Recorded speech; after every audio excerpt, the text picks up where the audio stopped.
And I wish to say that I'm speaking as a Baha'i from what I have understood from the Baha'i writings, and as a therapist. I'm not a person qualified on theory on sexology. By the way, I believe that this field is not yet, has not yet advanced so far that we can speak of a theory, and it is not useful at all in such a gathering anyway.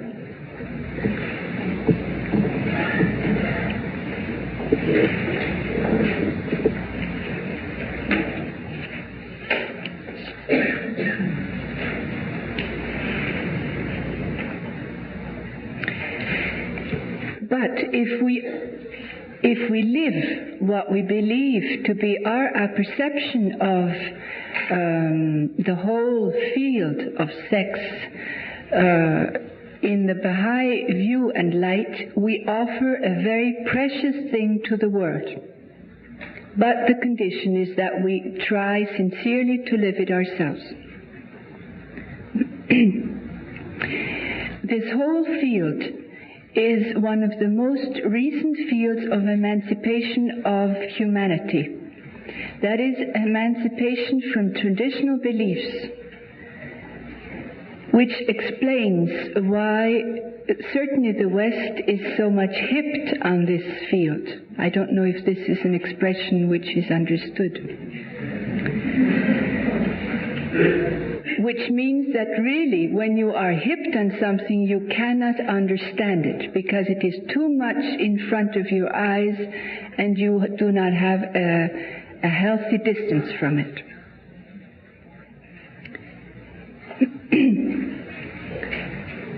What is the consequence of the fact that we are just in the middle of this sex revolution or emancipation?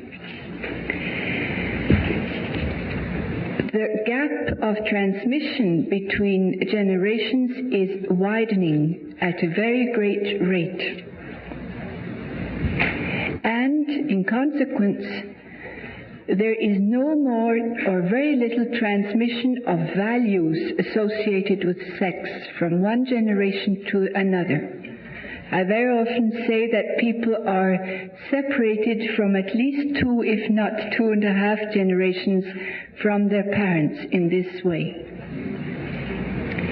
And they reject at the same time the model their parents give. Even if this model has very many true and beautiful things, they reject it as a whole.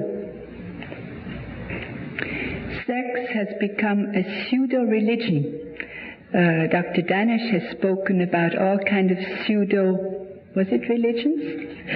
And certainly sex is a pseudo-religion today, and Sigmund Freud and others are its prophets.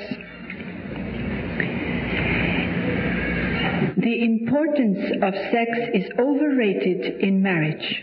This is very important for us Baha'is to know. It has already been said in the talk of Mrs. Aford and her son.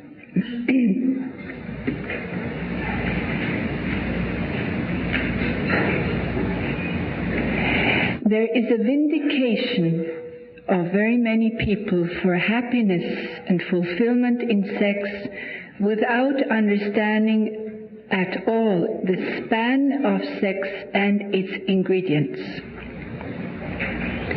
And it usually is, as has been quoted for Dr. Ellis, for the sake of pleasure and climax only.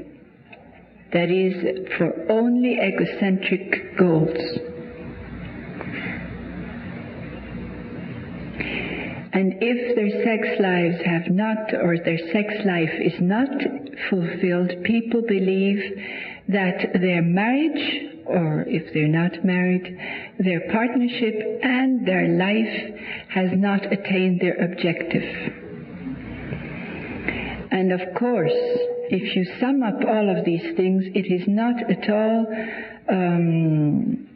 surprising to find so many sexual disorders, and for sex to be the central themes of many much more pathological states.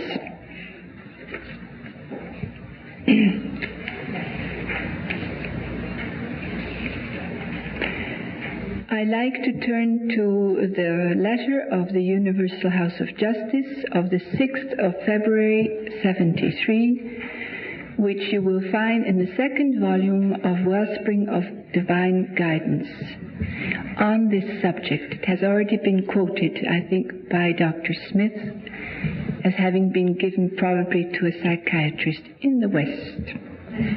I would add, it is very surprising, if we want to know what the Baha'i approach or attitude to sex is, to read very carefully the introduction of the Universal House of Justice to this subject. In the introduction before the 4 letters of the Guardian that are quoted, we can find very little on sex and very much on many other themes. And this gives us the whole scope, the whole image in which sex is placed, and it is very important for us. I will not quote all of the beautiful terms in that introduction. We should read it. But there is a concept of human nature, of interrelation with society. There is a concept of life tasks and life after death in that introduction. And certainly this is very, very true for us.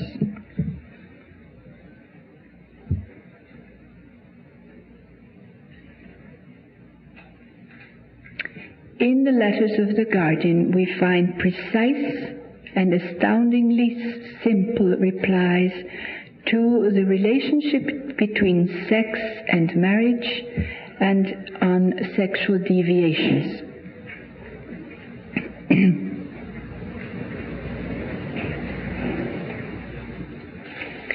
If we read and ponder this letter, it is very liberating for us, because we are liberated from our egocentric apprehension of sex, which we have from our culture, which is a mere physical context, and not even only physical, it is really very, very small. And it is a very beautifying introduction to sex. I believe it is very important for us Baha'is to live this and also to speak of it. There are many immature people in our society, all those who believe that sex is so important. And if we tell them of the Baha'i concept of sex and sexuality, they will be surprised.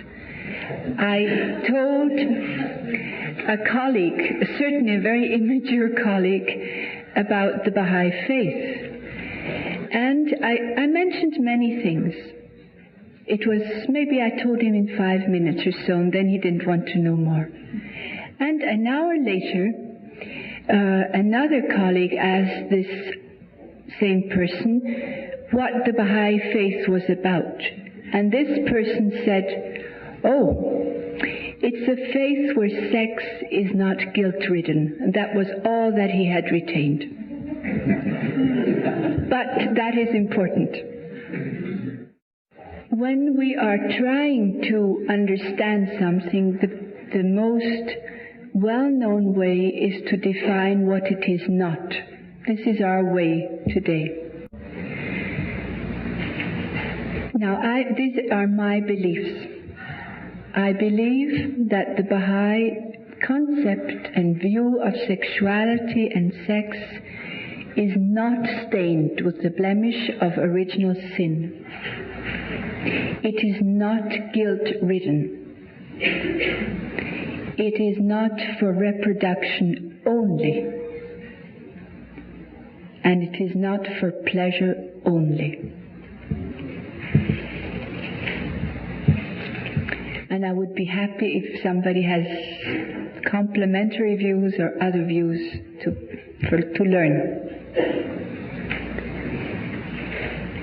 What do we learn from the writings of the Guardian of the Baha'i concept of sex and sexuality?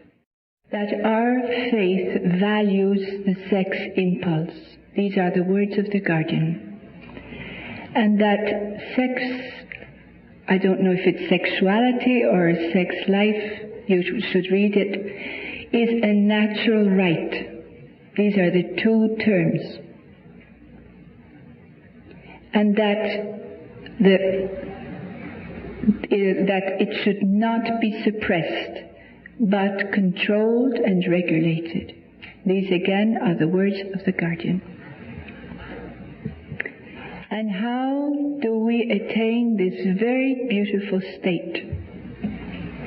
I always say to people, if I speak about the Baha'i view of sexuality, that it is a pure, beautiful thing without guilt, but it has an instruction for use, and that is chastity. Everything in our lives has instructions, and the Baha'i way of sexuality has an instruction. It is chastity in words and deeds, in all sexual acts. This again are the words of the guardian. Now, if we want to attain this state, we should keep to the instructions. The same as for consultation, the same as for any other thing which is contained in our faith. When I accompanied a Baha'i traveling teacher in our country, she told me this following story. She said that she had come from a Persian background and her husband from a Western background, but from a Baha'i family. They both had adhered to the instructions for sexuality, that is, they had practiced chastity until they were married. And she said this was a very wonderful experience, because both of us were afraid. And we admitted being afraid of having to follow what we heard in our society, that the day of your wedding you have to right away have sexual intercourse. And we both agreed that we would not do this. We would first get to know each other, as we had during quite some time, also on this level. And we just got to know each other with bodily language and speaking to each other, being gentle, touching and loving. And when we were ready, we did have sexual intercourse. And they are a very beautiful couple. I was very touched by this story, because I think we can learn several things. These people did not compare to any other person. They took as a gift what they, as two individuals, were bringing to each other. And they were going to try and use this for their relationship. They did not have the feeling that they had to perform. There was no competitiveness. They had high common ideals, but they tried to be honest, and they certainly were, and they communicated.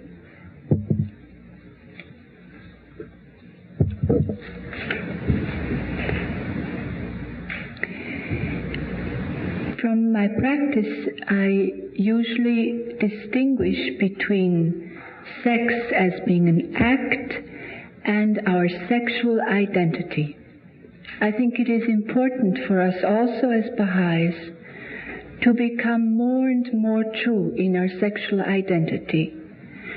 And this has to do with many principles of the faith, but certainly with equality, equal rights of men and women.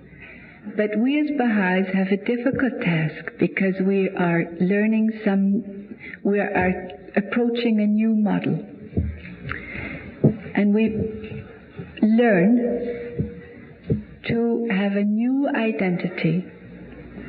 That is, I am a woman, if I speak to myself. I am a Baha'i. In the Baha'i way, I am a woman. But I am also my mother's daughter and my father's daughter, and I love them both. This, I believe, is important if we want to realize our sexual identity. And not until we have attained this are we able also to really attain a certain happiness in our sexual life. Now, I have only two more things. What can we learn from nowadays sexologists to confirm the Baha'i view of sexual life or sexuality? All the rest we'll leave to Dr. Ellis and other people.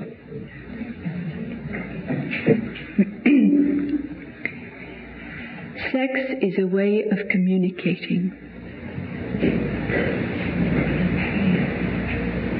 Many sexologists today say that the best sex life is to be had if we have a durable partner. They do not speak of marriage anymore. Of course, they're more sophisticated than we are.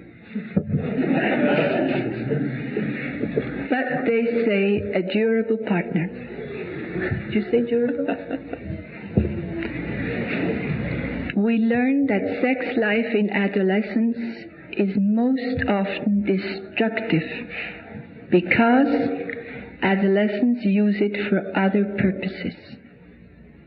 Their purpose is not a mature relationship and to express all kinds of things through sex, but they use it, amongst others, for the following things: to show that they are adults, for power, to fill in emotional void, and so on, and so on. That is, it is most specific to adolescents that they misuse sex for other purposes. We learn that sex has very little to do with animal instincts in human beings. How can we learn this? In human beings, sexual disorders, and of course we always learn from the pathological if we are in this field, we learn that most sexual disorders, and I would say from 5 to 20% only, are based on physical disabilities, and all the rest, that is 80 to 95% of the disorders or disabilities, are based on emotional, mental, and spiritual misconceptions and lack of communication, and so on and so on. And the treatment, the cure, the healing comes from mental, spiritual, and emotional sources, and not from physical sources. So if we want to simplify, and this is not true of course, we can say that human sexuality is a mental thing or an emotional thing and spiritual. It is only uses the body as a basis. This also is oversimplified.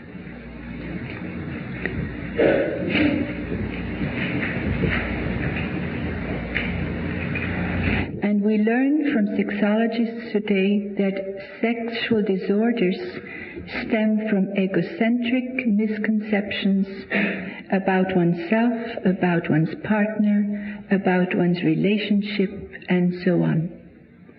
And also from too many emotions at the wrong place and time. We also learn that sexual life between partners is a thing that grows over the years, and it has to be learned. And we learn that it is wrong to use sex for domination, for self-esteem, for emptiness, or to think it's a mystical experience.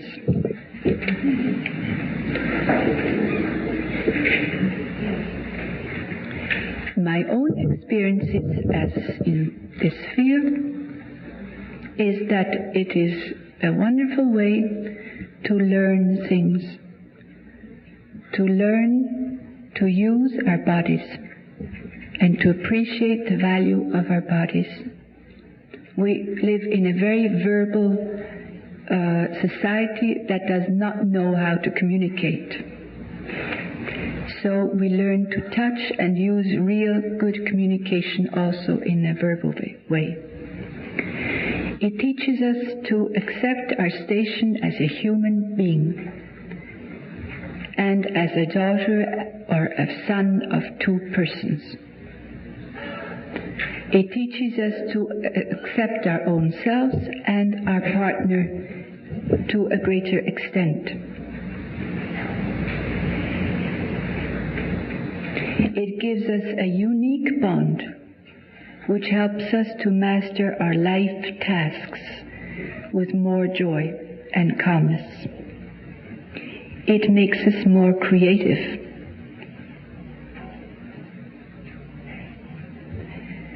Now, I believe the Baha'i way of looking at sexuality is very unique in the way that until now in all religious history, and I don't say this was the intention of the manifestations, there was a great tendency of cleaving the image of women. Women were either used for reproducing the human race or for pleasure. And it is for the first time that this cleaved image is coming together. That is the image of Mary, the mother of Jesus, and of Mary the Magdalene, with both of whom Jesus had a very significant relationship, is coming together.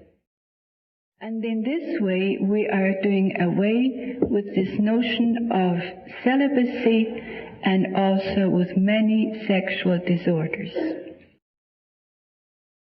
I think I would share with you a few concepts and thoughts based on what Dr. Ghaznavi mentioned during her really very comprehensive statement. First of all, the question that we should answer for ourselves is, how come we are so preoccupied, I mean our society, so preoccupied with sexual matters?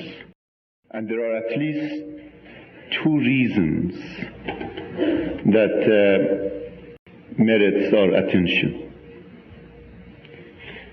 First is related to the past, and second, related to the present. The past history of mankind has been as such that has invited preoccupation with sexual matters. Human societies and people's understanding of religious doctrines and religious teachings of the past, by virtue of way that they were interpreted by people, brought to the attention of the people the sexual matters at all times. In other words, made sexuality an issue and preoccupied people with it. For example, if I ask you people here not to think about something, then you of course would think about it, right? This is the psychology of human beings, you know. If I say, would you kindly think about anything you want, but please don't think about apples. Okay. So what do you think you would? You suddenly, either if you want to go against my wish, you would think of apples. And if you want to confirm with it, say, what did he say I shouldn't think about? And then you think about it, okay? So you have young men and young women, and you tell them, don't think about sex. Well, what do you think they would do? they become totally preoccupied with sex. And if they are ignorant about sexual matters, then this preoccupation results in a number of superstitions and practices that are inhuman, are irrational, are unhealthy. And that is basically the characteristic of sexuality of the past. And that's the reason that now, in the present time, the pendulum has gone exactly the other way around. However, what is happening at the present time also invites a total preoccupation with sexual matters. After all, we know that we are in the adolescent stage of the collective growth of humanity. And we know that by nature, adolescents are the most preoccupied with sexual matters, because that's the age that they develop it anyway. Now you can have an adolescent who is 13 years of age, 15 years of age, 50 years of age, 82 years of age, or so on. But an adolescent is an adolescent is an adolescent. And in our society, we have an adolescent society that is totally preoccupied with sexual matters. And therefore, these issues have taken into themselves prominence that they don't deserve. The attentions are given to them that is just simply a waste of human energy and creativity. But this is necessary for the adolescent age of mankind, and eventually comes a time when we grow out of this stage that such preoccupation would not take place. One of the characteristics of adolescent age is the age of extremes. It is extremes of both sides. And this is exactly the polarity that we find in our society in respect to sexuality, okay? It's the extremes of both sides. Eventually, when we arrive at the shores of adulthood, the calm shores of adulthood, then our attitudes, our understanding, our orientation is going to be moderate. This principle of moderation comes again and again and again. So that's number one. And many of the topics that Dr. Ghaznavi mentioned, such as sex being used for dominance or for getting rid of our loneliness, or to communicate and relate because we are totally bored, or experimenting or trying to understand who we are, and all of those, of course, are preoccupations of adolescence. And the adolescent society becomes preoccupied. The concept, too, that is important here is the issue of freedom and its relationship to chastity.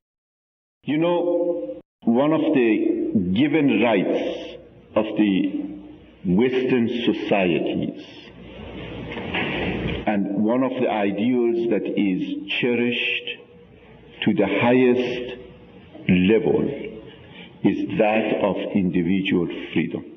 It is enshrined in the constitution of many of these countries.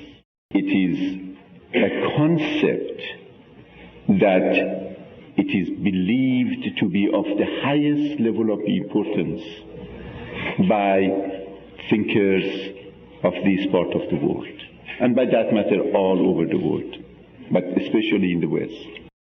Now, freedom is defined by these people in the following manner, that an adult individual should be free to do anything he wants to do. Okay? Anything that you want to do, you should be free to do it. And if it happens that you do something that is quote illegal, then you will be punished for it. But nevertheless, nobody should have the right to come and tell you don't do this or don't do that. Now, Baha'u'llah comes to mankind and he actually says there are things that you should do and things that you shouldn't do. But he does something even more important. He defines freedom. First of all, he says freedom, the way that is defined and described and practiced in the world today is not indeed conducive to the well-being of humanity. That at best, what it does, it brings down humanity to the level of animal. Because it is the animal who does what he wants, whenever he wants, however he wants, and so forth. Baha'u'llah says that the true freedom is in obedience to the ordinances of God. And let's look at one example or two examples and to see how it makes sense, because I have this argument all the time with my colleagues, with my teachers, with my students, and with my patients. Okay? And the argument is that they say we should be free to do whatever we want to do, and you are telling us we shouldn't do something like that. You are a mature person. You don't need somebody to tell you what to do or what not to do. And if you don't want to be chaste, why you should be chaste? And I tell the person the following. I say to the person, by virtue of chastity, by virtue of this law, I can be friends with the most beautiful women of the world. I can work with them. I can go on activities with them. I can sleep at their homes. I can go on travels with them. I can collaborate in activities. I can hug them. I can say I'm delighted seeing them. I can tell them I love them. I can do anything that I want to do because that I and that person know that because of the virtue of chastity, we are free. We are totally free to relate to each other as human beings. I say, do you have that kind of experience? Can you relate to a woman that way? And even if you want to and you could, do they trust you? And do they let you to do it? Of course they wouldn't. Because it is chastity that gives me freedom to relate to you as a human being. If the chastity wasn't there, the only way that I can relate to you as a sexual object, either forbidden or not available or whatever. But definitely I wouldn't relate to you as a human being. I tell them another example. I said, look, I don't drink. And I don't drink not only because Baha'u'llah told me not to drink, which is sufficient unto me, but also I don't drink because that gives me total freedom. It gives me a true freedom. Because as soon as I drink, if I was going to drink, then that alcohol would go to those brain cells of mine, would affect them, and from then on my behavior at best is a combination of my will and the effect of alcohol. No way my own decision in its totality, in its completeness is going to be there, because already I have abdicated some of my responsibility and given that to the alcohol. And consequently, I'm no longer free. But if I don't drink, then I have a total freedom. Then I can use my faculties, my thoughts, my emotions, my happiness, my joy, my sadness, whatever. So true freedom is not that you can do whatever you want to do, but true freedom is that you have the discipline in your life, which takes us to the third concept, and that's the concept of discipline. You see, we are growing, and consequently we are learning what is good for us and what is bad for us. Somehow, in these conferences, I have been reminded of sayings of Prophet Muhammad, and there is another saying of him that is remarkable.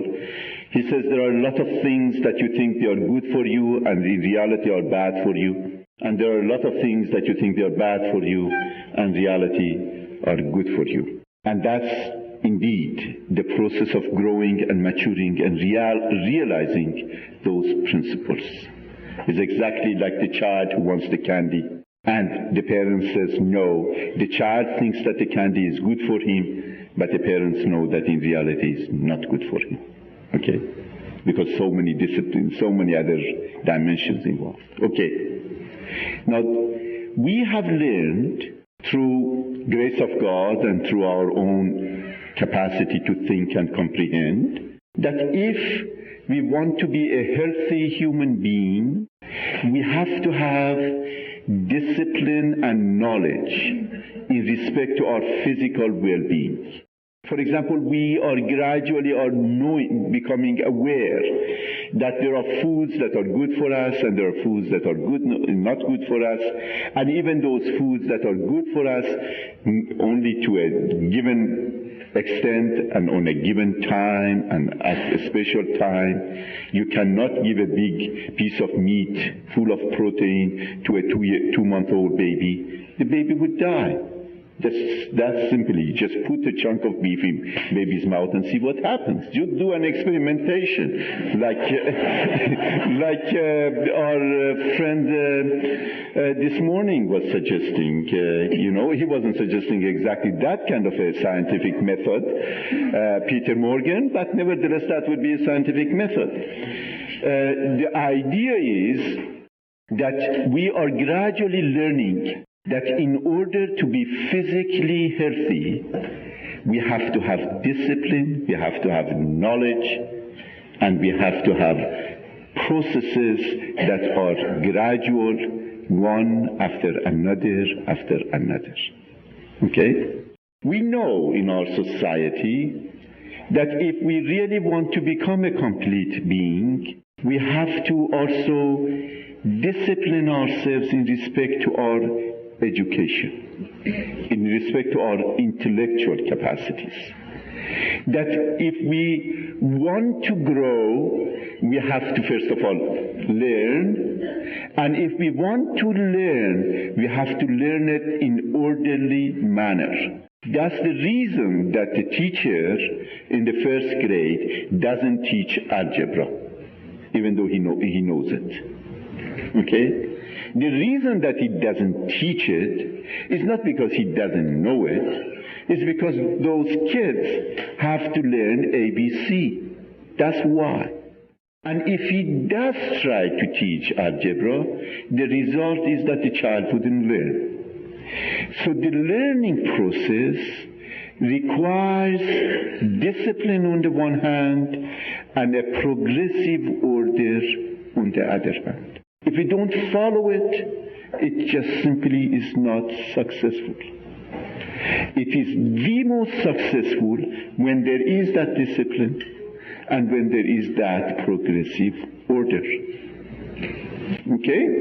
Now, the same principle should hold to learning anything, any aspect of our being. And sexual aspects of our being is the same. The sexual our being should follow the same principle. The principle is that of learning how to discipline a given need and a given urge that the human being has, and second, put it into process of practice on a developmental level.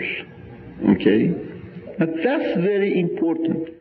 After all, we have to realize that discipline is really a foundation of all human achievements, physical, intellectual, and spiritual. In all areas, we succeed when we are capable of discipline. That's one.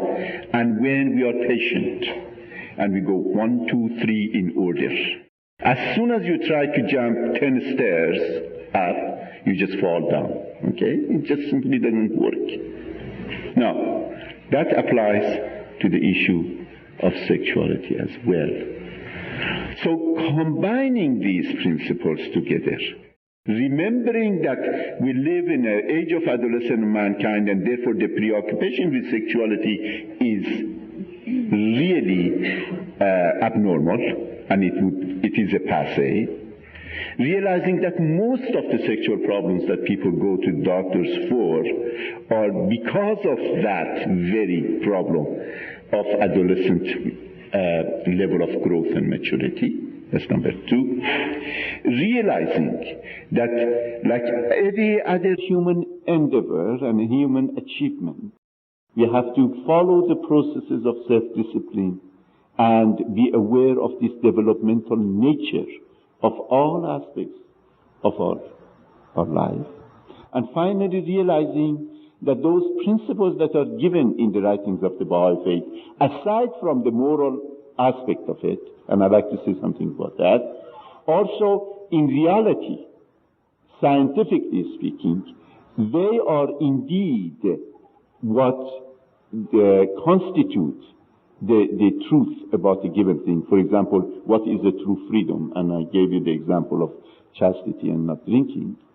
These, when we keep those concepts together in mind, gives us some outline of how we could and should approach the matter of sexuality, first of all in our own lives, but more importantly, in my opinion, in the manner in which we are going to raise the future generations of Baha'is. This has been a very difficult task for the parents. I know it because I'm in that very level. Because in our society somehow it is so difficult to raise the children who either don't have no principles, like the rest of the society or majority of society, or become Victorian and therefore become abnormal in the society and abnormal in their very, very being.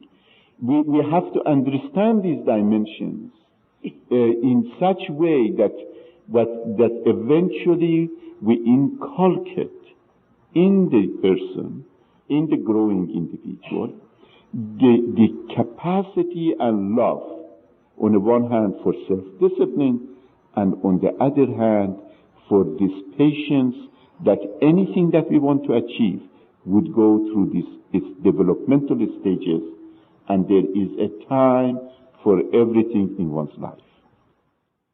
In my own private practice, I have noticed that the greatest number of the patients with the sexual problems that we receive now are those who have been totally free during their adolescent age. And there is a lot of reason why that. But I think we stop here and open to questions and remarks.